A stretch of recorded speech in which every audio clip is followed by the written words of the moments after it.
Member for Lake Melville.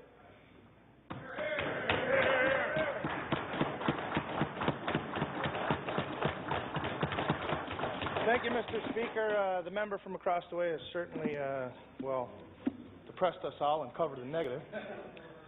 And my good friend from Bonavista South here in front of me has certainly quoted enough numbers to make a minister blush. So I'm basically going to get up here and I'm just going to talk a little bit about my district and why I'm here. Mr. Speaker, it is indeed a privilege to rise in this honourable House representing the people of the great district of Lake Melville. I want to thank the people from my district for giving me their faith, their trust, to become the member of this House for Lake Melville and to serve on their behalf every day that we sit here in Newfoundland and Labrador House of Assembly. I'm truly honoured that the constituents of Happy Valley Goose Bay, Mud Lake, Shehajee, Northwest River and Churchill Falls have placed their confidence in me to represent them and our communities in our provincial legislature. I feel truly privileged to be serving the people of Lake Melville and to be serving under the leadership of Premier Dunderdale as part of a dedicated, hard-working team of Newfoundlanders and Labradorians that want nothing short of the very best for our province and its residents. Might I add, no matter where they may reside. I would like to also congratulate everybody in this House, Mr. Speaker, for answering the call of the people to come to this most honourable House, and I'd like to thank my opponents in Lake Melville as well. They ran a clean campaign just as I did, and they fought one hell of a fight. First and foremost, Mr. Speaker, I have to thank my family for their support and understanding during my campaign, first for the nomination and then the general election in October of last year. People such as us who are willing to show the dedication, courage and strength necessary to take on the great responsibility of public service and who put their names in the ring to battle for the people's trust and faith to be their representative often do so at the expense of their family. My family is no different, and I certainly would not be here today without the love and support of my beautiful wife Brenda and my two wonderful children Alicia and little Keith. Brenda and the kids have been my rock and have kept me from getting, as the old saying goes, too high or too low, and they've helped me to maintain a healthy balance as the emotions and stress were running high during the campaign and election time. During the nomination and campaign, I made it my goal to get into as many households in the district as possible, and this required visiting people's homes day and night for 7 days a week, just as everyone else here has done. And as my own life was put on hold, so was theirs. Everything in our lives was focused about the campaign, about a successful election, and the commitment to reach out to as many people as possible. To my wife and kids I say, you are my everything, and without you I'm nothing.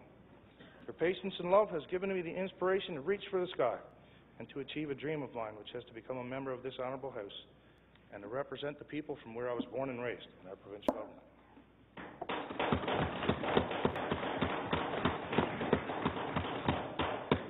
Next, I'd like to give thanks to my mom and dad, Frank and Kay Russell of Northwest River, Labrador. I've come from a wonderful yet humble beginning, Mr. Speaker. I was born and raised in Happy Valley Goose Bay, and although I was certainly a handful to raise alongside my two brothers, Frank and Ken, we fought constantly.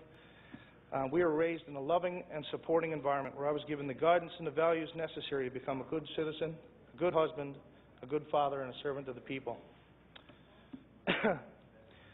From occasionally lighting the backyard on fire, to breaking every skidoo my father ever had, to getting in trouble constantly at school, at hockey, and just about every single day while cruising the streets of the valley, it seemed they were always there to pick me back up, dust me off, and talk about the lessons learned, and I certainly did learn many. To my mom and dad, I say thank you for always being there, through the good, through the bad, and always being in full support of me, no matter which paths I've chosen. It's because of you I've become the person that I am today. During my upbringing, I was taught to value others' opinion and to stand firm and strong in my beliefs and to stand up for those that are unable to stand up for themselves. I was also taught from the very beginning to honour my roots, Mr. Speaker, and I've had the privilege to be raised amongst a very large and proud family, one half of which is a large Labrador Inuit family with pride in our Inuit culture and heritage, and I'm proud to say that I learned many life lessons from my grandparents, both in Goose Bay and during time spent in our ancestral home of Big Bay, Labrador, just outside of Hopedale. My grandparents, Norman and Eliza Edmonds, taught me the importance of respecting others and the land and how we're all connected to our surroundings. They also taught me how it was important to listen and understand the opinions of others and share whatever we had with each other in order to put the success of family and community first above all else.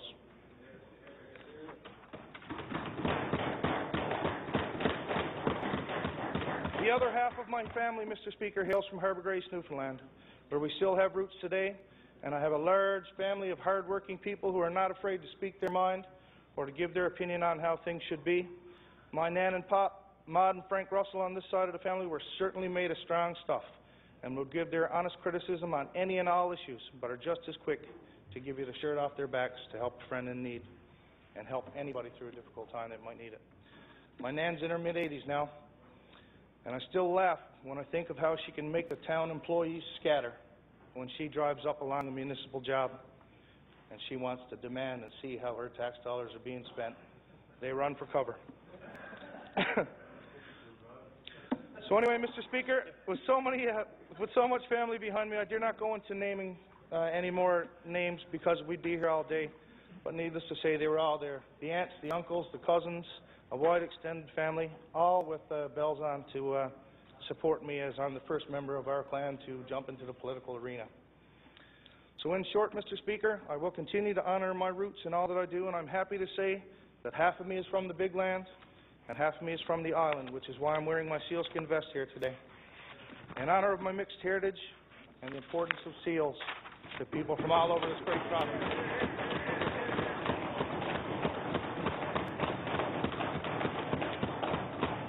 So in moving on, Mr. Speaker, let me make one thing perfectly clear.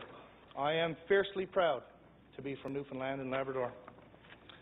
I would like to take a minute or two, Mr. Speaker, and thank the people who gave their time to see that I was successful in my election, my campaign team.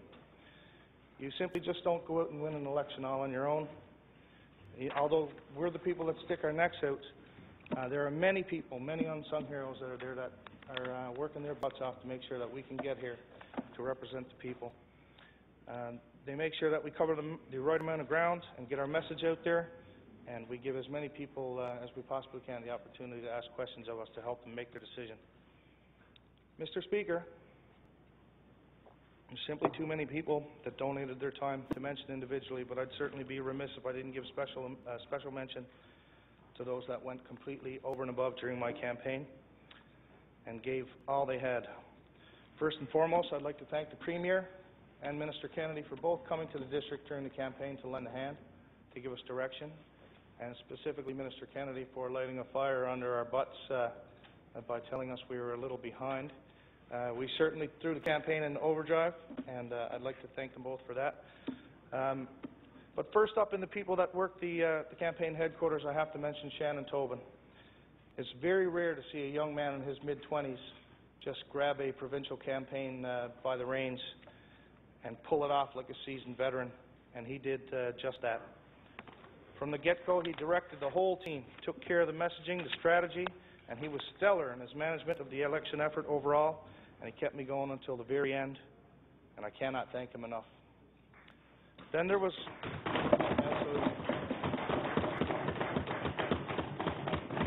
Krista Oxford, who did a little bit of everything and was simply awesome during the setup and the running of the headquarters, as well as scheduling all the volunteer efforts that came out to support us on the phones. Krista was an absolute professional, and she always kept the people upbeat and motivated with her great sense of humor. Thank you very much, Krista. Next up would be my financial manager, Augusta Saunders, or my Aunt Gussie as I call her. She kept the team organized and well prepared for every stage of the election and made sure that everything was done properly, was documented and within our means. She made it possible for everybody to do their absolute best. Thank you for always being there for me. I'd also like to thank Becky and Reg Bowers, who gave countless hours of assistance with the coordinating volunteer effort and provided essential advice for organization of the campaign overall. They gave positive reinforcement to the team at each stage of the election, and the value of their veteran leadership cannot be overlooked. I thank them both from the bottom of my heart. Next, I'd like to give special mention to a young man who was with me the whole way, Brandon Ramey. At 16 years of age, Brandon, as my youth representative in the district, was a key member of the campaign team. He wanted every youth to know that even though you can't get out there and vote, your opinion did matter. He wanted to make sure that every youth that had a question about what our government was going to do was given the time that it deserved. I've known Brandon for several years. I've always been impressed by him as a role model for other youths in our region, He's always been very proud and vocal about the importance of being sober and avoiding the pitfalls that occur with drug use among our youth. He is the youth leader that other kids look up to and use for support and guidance. I was both lucky and proud to have him as part of my team, and I thank him for his trust and faith in me for all he did during the campaign. Hear, hear.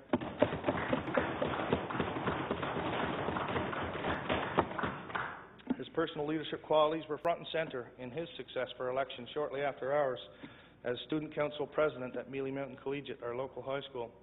I'd like to think that I hopefully inspired him to jump into that leadership role in a more formal capacity, and I wish him all the best. And again, I thank him for standing with me.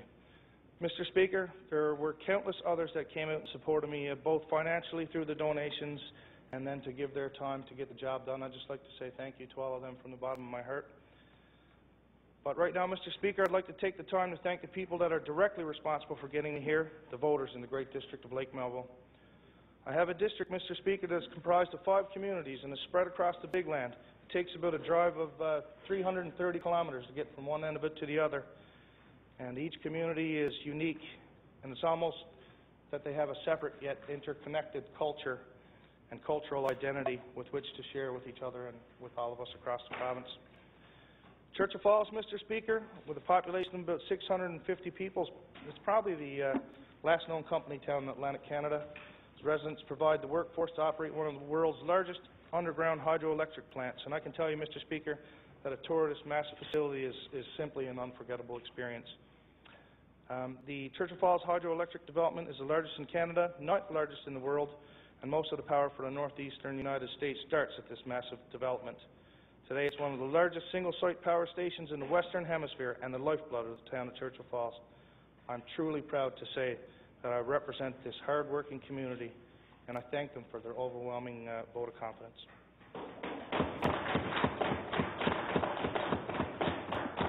Next, Mr. Speaker, is the quaint little town of Mudlick. It's truly one of the hidden gems of Labrador, and I say hidden because you can't drive there.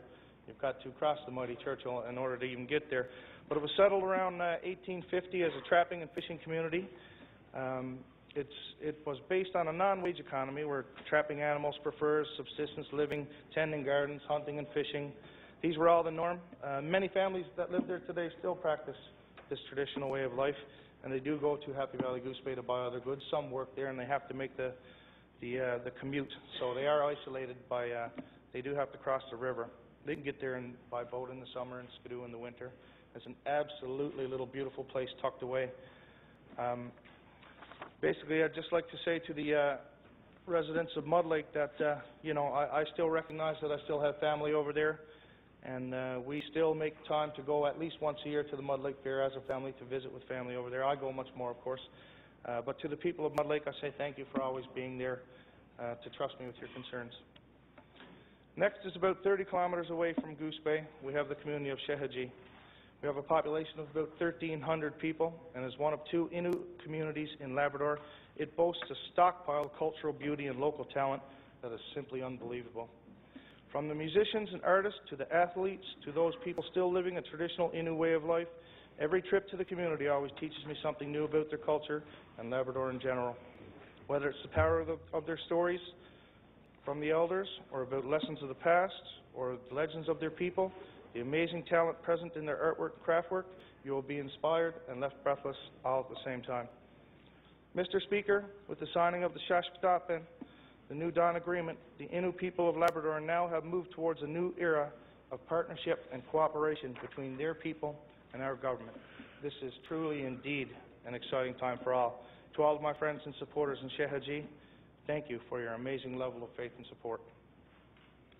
Mr. Speaker, it's difficult to speak of Northwest River, where my parents live, without a flood of memories coming back, as I truly do consider it my second home. I have family and friends in Northwest River that I played hockey with, hunted and fished with, played countless hours of music with, and just spent time relaxing with these people in one of my favorite places to be. Apart from being across the river from Shehadji in one of the most beautiful places in Labrador, Northwest River is absolutely famous for producing an incredible amount of musicians, and not by the individual, but by the family, such as the Montagues, as all the family members just seem to play musical chairs by grabbing whatever instrument is close and just hopping right into the tune at hand. Northwest River and its 500 or so people holds a very special place in my heart, and for years now I've referred to it as my stronghold. Basically, in reference to the respect I give this community for their continued support of my public service. And to all the residents, the families, the friends, I say to you in Northwest, thanks again for always being there. Last but certainly not least, Mr. Speaker, is my hometown of Goose Bay, with a population of over 7,500 people. This is my home, my birthplace, my inspiration, and the one place that means the most to me in the entire world. The place where I've grown into the public servant that I am today. To the people of Goose Bay, I say that I've heard your concerns, I am at your service, and I will work harder than I ever have before. And I'm truly thankful for the overwhelming support you've shown me. The great district of Lake Melville is just like every other district in Newfoundland and Labrador, Mr. Speaker. We have issues to be addressed, needs to be fulfilled. Like most places across the province, we are experiencing difficulties with housing, capacity for seniors, seniors care, and in addition to that, we are preparing for the additional strain on infrastructure and services within our municipalities in anticipation of population growth that's associated with increased industrial activity and development. I'm committed to working as hard as I can with our government to make sure that over time we can resolve our issues so as to make sure that the most vulnerable in our communities are served by this government.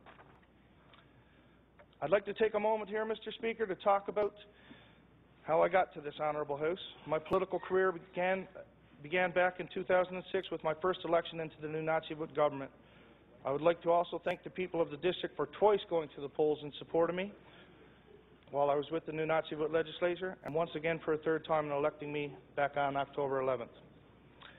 I had spent the last 6 years representing approximately 2,400 people in what was Upper Lake Melville. So basically now Shahaji and Churchill Falls are now added to the list. I can honestly say it was a pleasure and an honour to represent people in that capacity, and I wish the new Nazi-vote government the very best of luck as they continue to mature and increase their capacity for jurisdiction as they go forward for the Labrador Inuit. Mr. Speaker, it's at this point that I would like to say to the communities of New Nazi-voot, and once again directly to the community of Makovic and the family and friends of Burton Winters, that on behalf of my family, the District of Lake Melville, and the Government of Newfoundland and Labrador, we share your pain, and our thoughts and prayers are with you all and with Burton.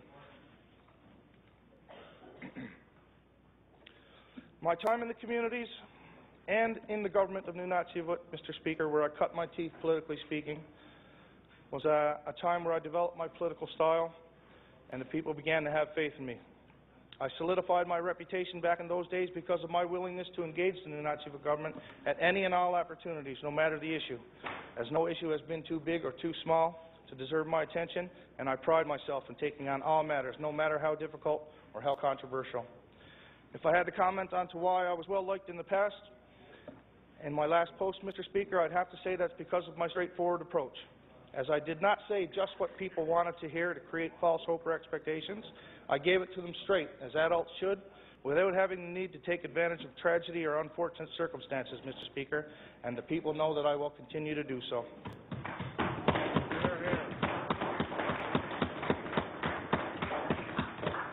I will say, Mr. Speaker, that it has been an adjustment moving from a consensus-style government into our partisan system, but it has been the quality of people that I've met since being elected that has made the difference and has made the transition an excellent one. From day one, Mr. Speaker, our PC government has made it very easy to get our bearings and have made it very easy to learn the way of things at the provincial level.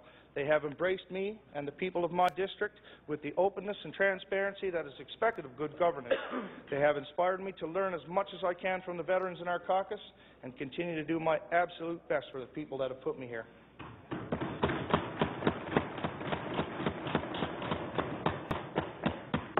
Mr. Speaker, I am simply energized and motivated to be working with a Premier who is as professional, dedicated, and down-to-earth of a person I've ever met.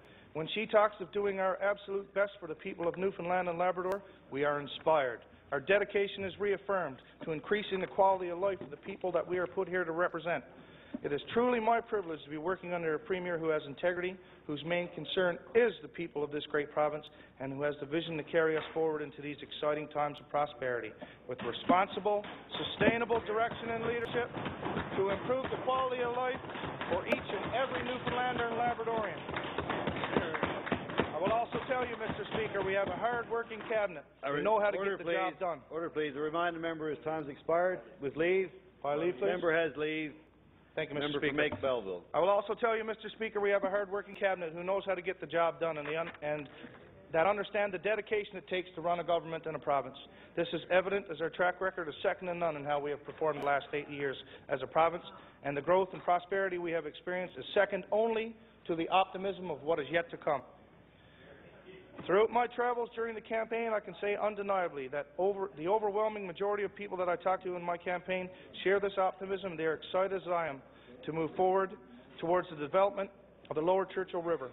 With Muskrat Falls on the horizon, Mr. Speaker, we are all ready, and I can stand with no hesitation and say that I'm in favor of this development and that the district and I are ready to take the next steps towards unprecedented prosperity, growth, and increased quality of life right here.